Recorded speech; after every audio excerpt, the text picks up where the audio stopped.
It seemed really appropriate to me to make freedom our topic for this month, our theme, since we have this holiday, and this is when 13 North American British colonies declared that they were now independent from or free from Great Britain, and explained their reasoning behind this and why they were going to be departing King George's company.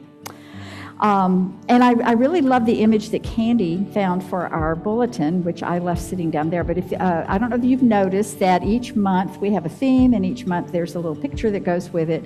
And when she sent me the pictures, the images she had, one of them had the bird that you now see, and it made me think of a phoenix. I think of it as a phoenix.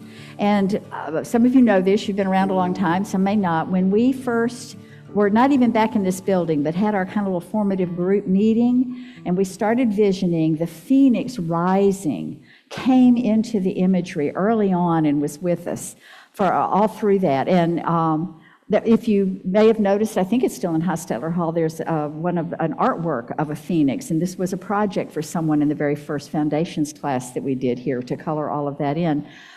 If you look in my office, there's a picture on the wall that says Phoenix Foundations Class, Spring 2017. We named all of our classes the Phoenix of that. And so this Phoenix is really very appropriate, because you may also know that phoenixes cycle. They're born, and then they fly, and then they get old and crumble to ash, and then they rise again from their ashes. And so I kind of feel like, once again, this is a good symbol for us, because we have another chance to emerge and grow into something different and wonderful here. So that is our theme for the month. Today, I want to talk about, are you really free? I was mentioning a few minutes ago some memories about churches. I have a lot of memories, of course, associated with July the 4th all through my life.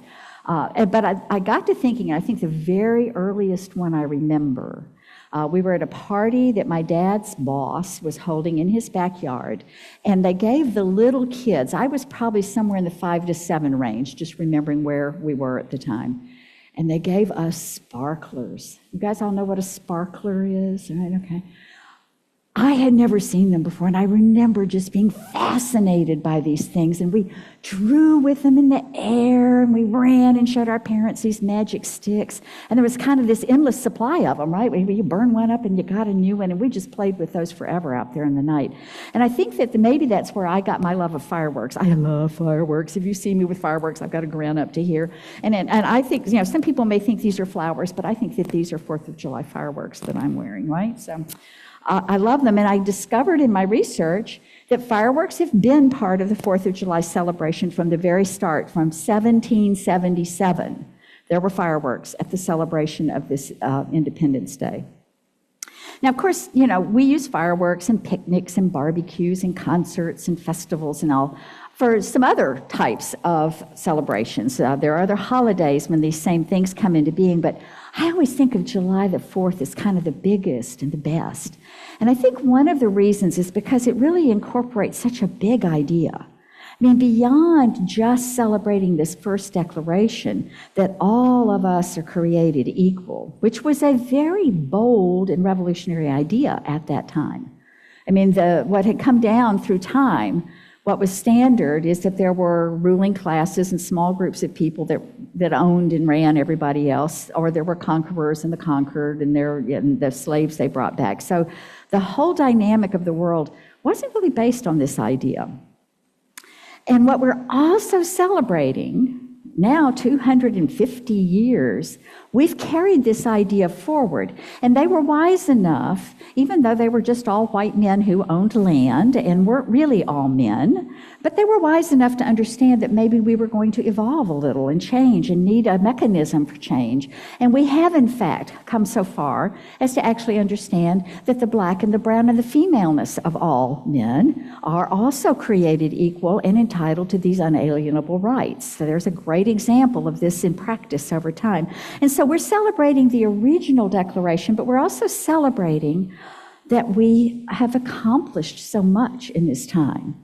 We're celebrating some of the prices we've paid to have the liberties and freedoms we have. We are celebrating the good that we have spread, the concept of democracy that we have upheld, and we have justifiable pride in the fact that we've hit 250 with this, and we're still here and kicking. But if you asked each person, what is it? What is this freedom that we're celebrating? What does it take to maintain the freedom I celebrate? What are we doing right and wrong to carry this out for another 250 years? Guess what? We are not all on the same page about that.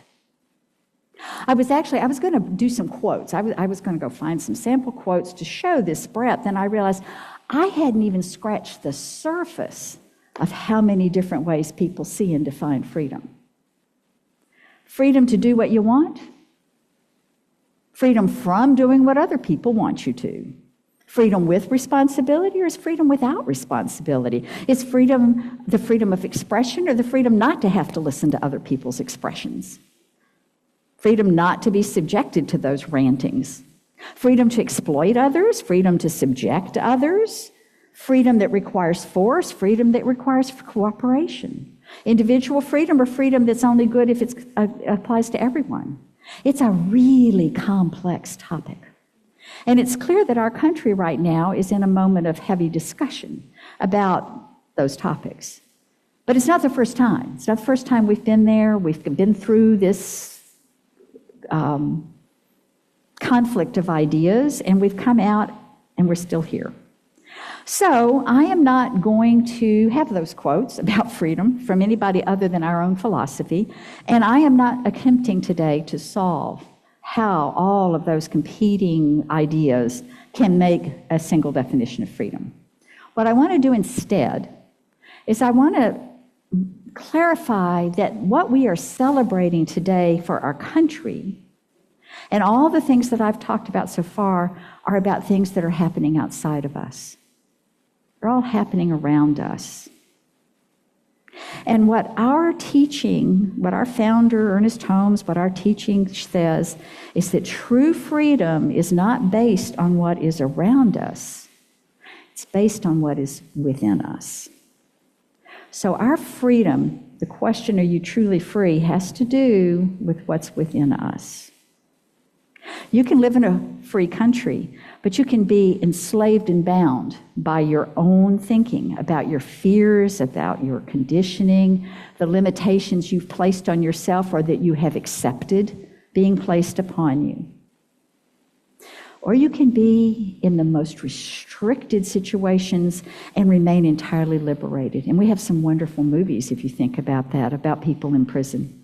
People involved in the Holocaust, people, POWs, people who have been in the most restrictive of situations and found their own personal freedom.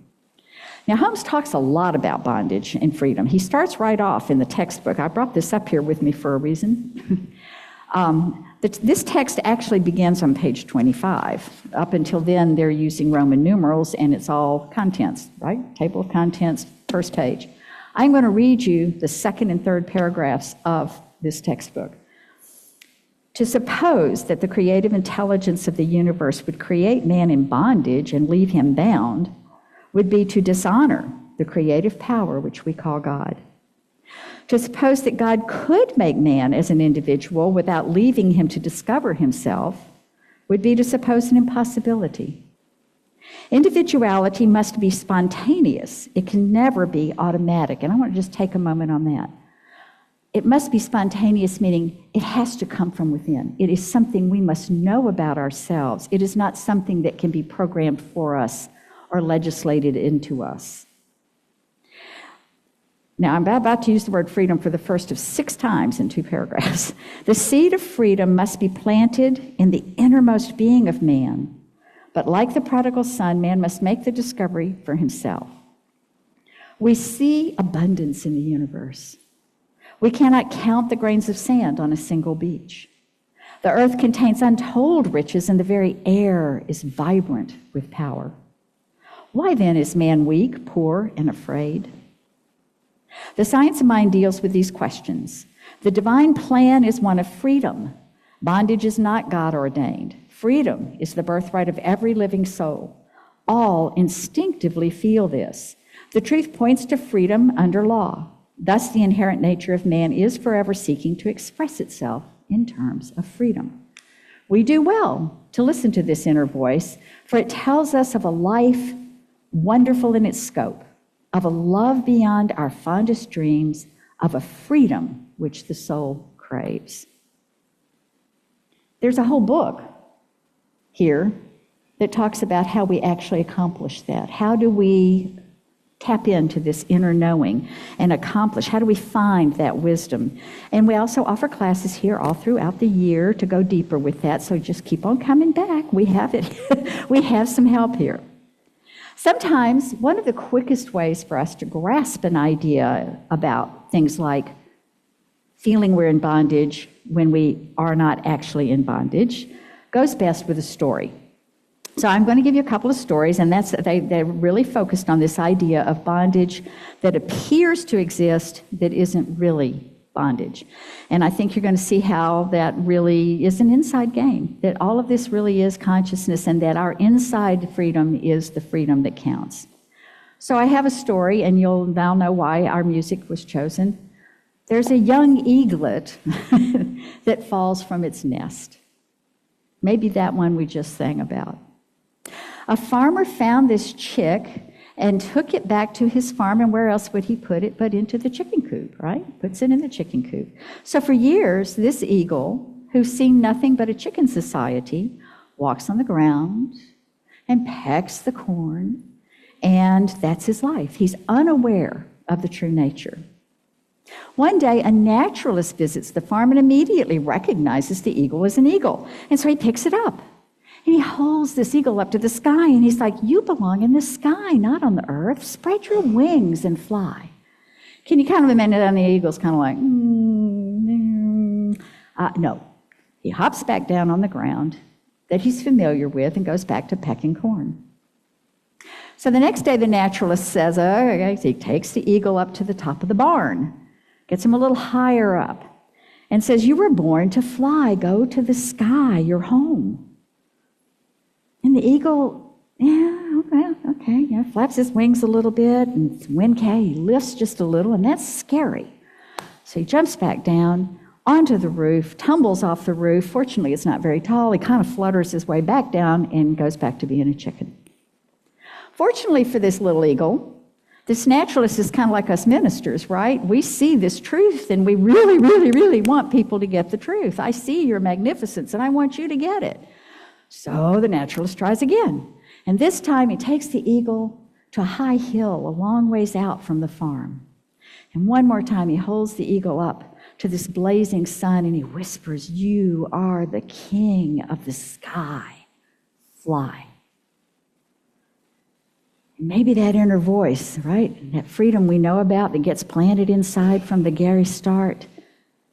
He feels that a little bit. And the wind gets under his wings a little, and suddenly, with a mighty screech, the eagle flies into the sky.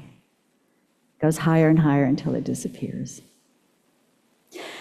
Now, what's the lesson there?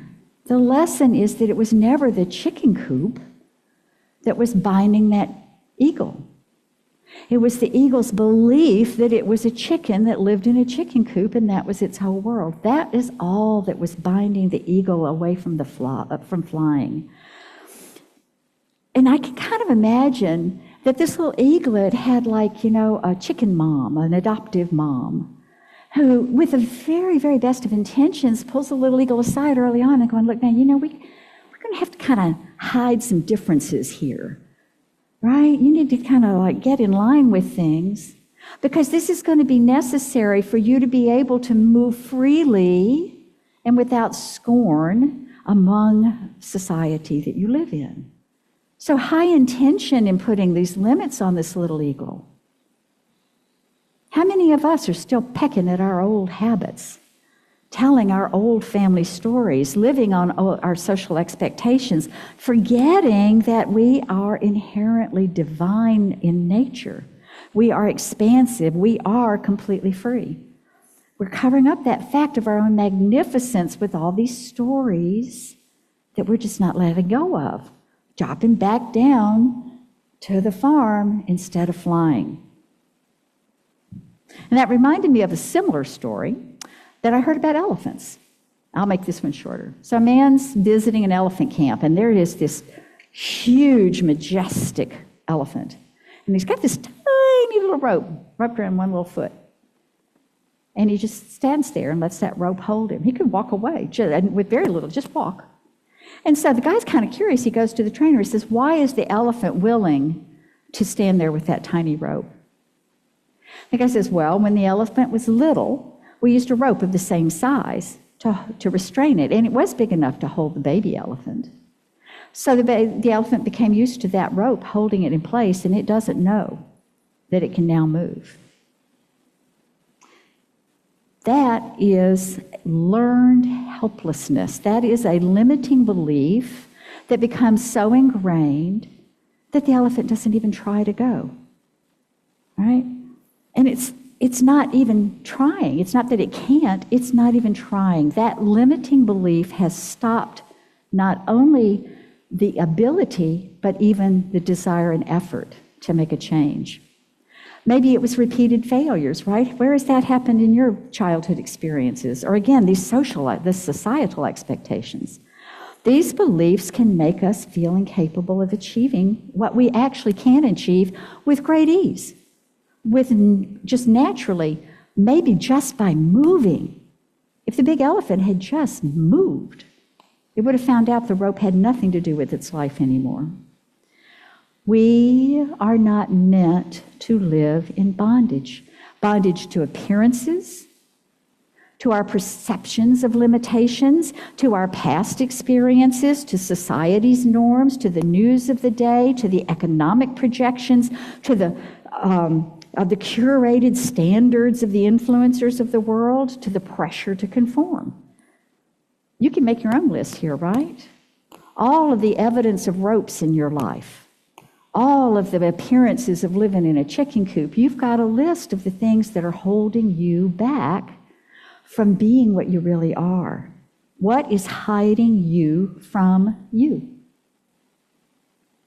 Holmes reminds us that the universe doesn't impose any limitations on us. We live in a boundless, creative field of intelligence containing with itself all potential, all possibility that responds always to the nature of our thought. It's our own thought, our consciousness that has to change. Holmes says the law of mind, which is the law of your life, is a law of liberty, not of bondage. If it manifests as bondage, it is only because you have misused it. Now, the thing is, the little catch here is we're free to choose our thoughts, but we are not free to choose how they play out once we set them in motion. That carries its own weight. You put it there, it takes itself out to fruition unless we countermand it. If we constantly dwell on lack, what do you think we find? Lack. You constantly dwell on your resentments and angers. We live with a lot of resentment and anger. We are only prisoners of our own concepts. If we think we're chickens, we're going to act like chickens. We don't get to fly. If we think we have tiny ropes holding us, we've got tiny ropes holding us. They may even be invisible ropes. They may be really, really hard for us to identify. So as we reflect on freedom this weekend, let's move past these external definitions. True freedom is the conscious realization of our oneness with living spirit. It is the understanding that we are each divine creative centers in the divine mind. That's who we are. Divine mind, us, as one of the outlets for it. You don't need to wait for the world to change, for your bank account to make a shift, for someone else to apologize to you. You can choose freedom today. You can just choose to walk out of the chicken coop, fly to the sky. Now, I said I wasn't going to do any outside quotes. I had another way. I'll come back to my original ending, but I saw something this morning I was reading in the paper, and I want to share it with you. These are the words that Barack Obama chose to be etched on to his presidential library. They were that important. Out of all the beautiful things this man said, this is what he chose. And I realized that with slight adjustments, it applies to what we're celebrating in the outer this weekend and to our inner freedom. So let me read. He made this speech in 2015 at the 50th anniversary of crossing the Edmund Pettus Bridge in Alabama, my home state. And the speech was called "You Are America," and this is a segment. You are America, unconstrained by habit and convention, unencumbered by what is, ready to seize what ought to be. For everywhere in this country, there are first steps to be taken. There is new ground to cover. There are more bridges to be crossed. America is not the project of any one person. The single most powerful word in our democracy is the word we. We the people. We shall overcome. Yes, we can. That word is owned by no one. It belongs to everyone. Oh, what a glorious task we are given to continually try to improve this great nation of ours. Those are his words. Now, I have taken those and I have altered them just a little. And what I'm going to do is I'm going to do this when I'm reading what I changed. So if I'm doing that, that's my words, and the rest of it you just heard in a different form.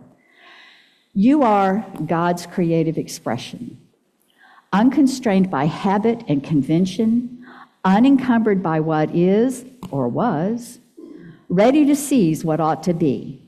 For everywhere in your life, there are first steps to be taken. There is new ground to cover.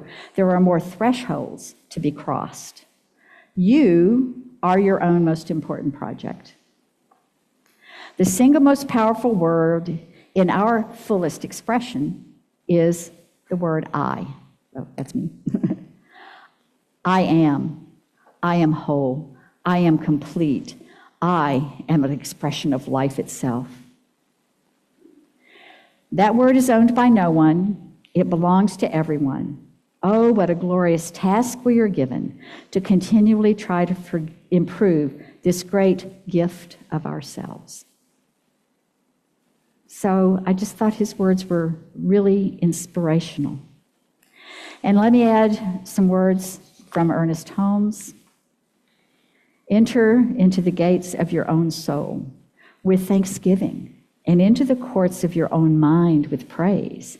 Know that you are free now.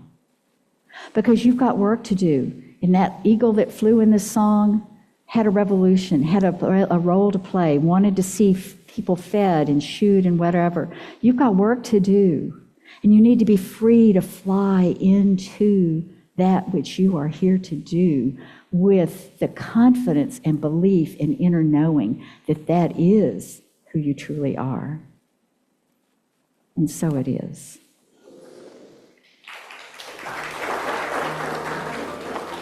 Thank you for spending this time with us on Spiritual Wisdom Weekly from the Greater Orlando Center for Spiritual Living. If this episode supported you in any way, we invite you to stay connected. Listen again, share it with someone you care about, or simply carry what resonated with you into your week. Until next time, take good care and keep growing in spirit.